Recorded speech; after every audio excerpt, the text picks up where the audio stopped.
안녕하세요. 성형외과 전문의 노승영입니다. 오늘은 그 성형외과 영역에서 이루어지고 있는 여러 가지 재수술에 대해서 자세히 한번 설명드리는 시간을 갖도록 하겠습니다. 우선 성형외과에서 이루어지는 미용 성형 수술 중에서 가장 많이 하는 눈, 그 다음에 코, 그 다음에 가슴, 윤곽, 그리고 이제 거상이라고 해서 이제 나이 드신 분들이 이제 처진 피부나 어떤 주름을 피는 수술, 거상술이라고 하죠. 그리고 마지막 단계로 이제 지방 흡입, 체형 성형의 일종이죠. 체형 성형까지 6가지 주제에 대해서 이제 재수술에 대해서 간략하게 한번 정리를 해보도록 하겠습니다. 첫 번째 눈입니다. 보통 이제 눈 수술하면 이제 쌍꺼풀 수술을 제일 많이 생각해요. 왜냐하면 이제 동양인들이 대부분의 경우에 있어서 쌍꺼풀이 없거든요. 그러니까 단순하게 서양 사람들은 쌍꺼풀이 있어. 그래서 옛날에 어떻게 생각을 했냐면, 서양 사람들은 쌍꺼풀이 있어서 눈이 이쁘고 우리는 쌍꺼풀이 없어서 눈이 미운가? 이렇게 생각을 했어요. 그래서 막 쌍꺼풀을 서양 사람들은 크게 했어요. 근데 이상한 거야. 뭔가 쌍꺼풀은 크게 됐는데 안 이뻐, 서양 사람처럼. 너무 이상한 거지, 사람. 예뻐지긴커녕 더 어색해지고 이상하고 심지어는 기능적으로 눈뜨기도 힘들어지고 그런 문제가 생겼어요. 그래서 그 다음 단계로 넘어간 게 성형외과 역사를 보게 되면 성형외과 의사들이 작게 만들기 시작했어요. 쌍꺼풀을 자연스럽게 한다고. 쌍꺼풀을 작게 하니까 또 문제가 생겨. 무슨 문제냐? 쌍꺼풀이 작으니까 시간이 1, 2년만 쌍꺼풀 수술을 1, 2년만 지나도 이게 쌍꺼풀이 없어져 버리는 거야. 묻히는 거죠, 쉽게 해서. 그러니까 막 뭐 트임도 하고 막 갈팡질팡해요. 그러면 여기서 중요한 포인트를 하나 말씀드릴게요. 대부분 쌍꺼풀이 없으신 분들은 눈동자도 작고 눈도 작아요, 사실은. 그래서 눈동자의 바깥쪽에 있는 흰자위 부분이 굉장히 작습니다. 그래서 작은 눈에다 쌍꺼풀만 하면 굉장히 어색한 모양이 될 수밖에 없는 거예요. 그래서 눈 수술의 재수술의 가장 큰 포인트는 뭐냐?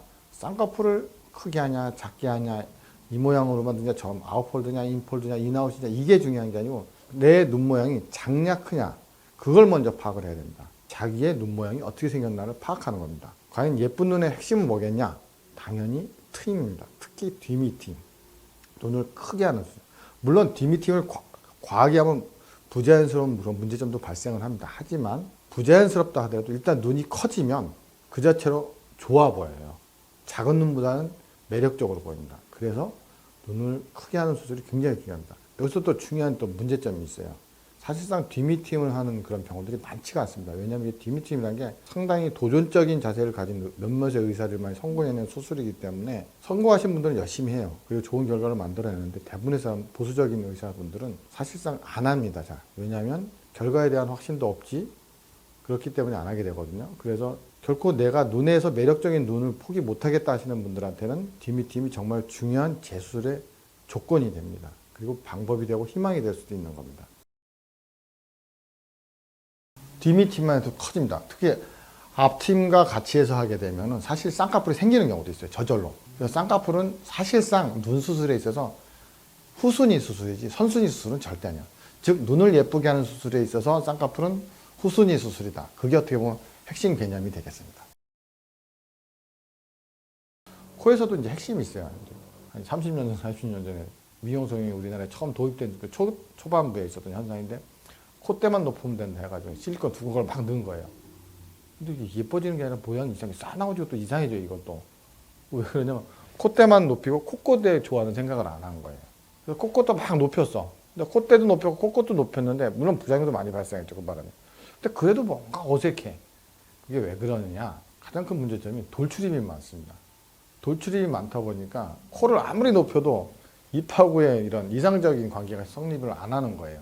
두 번째, 콧구멍과 콧구멍의 비익, 콧구멍의 날개라는 비익과 비주와의 상관관계가 또 안 이뻐요.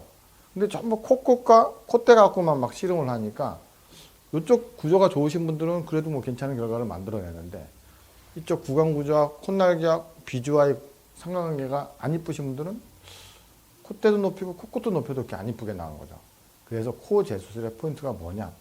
이런 말씀을 드리는 게 사실상 이쪽 조화가 안 좋으신 그런 동양인들, 특히 이제 우리나라에는 성형을 하고자 하시는 분들이 많기 때문에 드리는 말씀인데, 그것도 해결적은 뭐냐?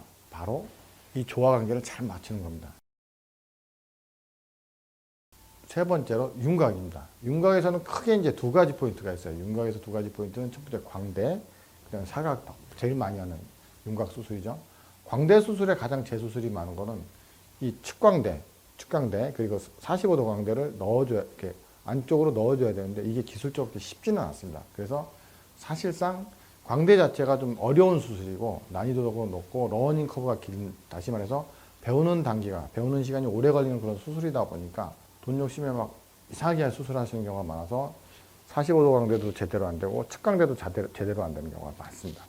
광대 수술을 하시게 된다면 전후 CT를 꼭 찍어 보시고, 물론 전후 사진도 있고, 꼭 광대는 CT를 꼭 안 찍어도 돼요. 사실상 뭐 그 광골궁 뷰라고 그래서 이제 이 광대를 이제 위에서 아래에서 이렇게 보는 뷰가 있어요. 그런 엑스레이, 심플 엑스레이만 찍어 보셔도 전후를 충분히 수술 전후를 비교해 볼 수 있습니다.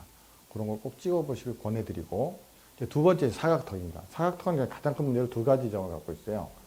이제 사각턱을 입안으로 절개하는 방법이 있고 귀 뒤로 절개하는 방법이 있는데, 입안으로 절개하게 되면 앞쪽으로 길게 자르기 힘듭니다. 그러니까 뒤쪽만 땡강 자르고 끝내버려요. 그럼 2차각도 생기고 흔히들 개턱이라는 이런 모양의 절골이 되어버립니다. 그러니까 이것도 역시 미용적으로 안 이쁜 거죠. 그래서 경험이 많은 사람들한테 하게 되면 뒤쪽도 적당히 자르면서 앞쪽으로 길게 잘라주기 때문에 모양도 자연스럽고 미용적 효과도 뛰어납니다. 그래서 사각턱 같은 경우에도 2차각이 생성되거나 개턱이 되거나 아니면 아예 뒤쪽 먹을 것 같고 앞쪽만 파먹는다든지 이렇게 깎는 경우도 많기 때문에 이것 또한 재수술을 하실 때 경험이 많은 의사한테 꼭 의뢰를 하시는 게 좋다고 생각합니다.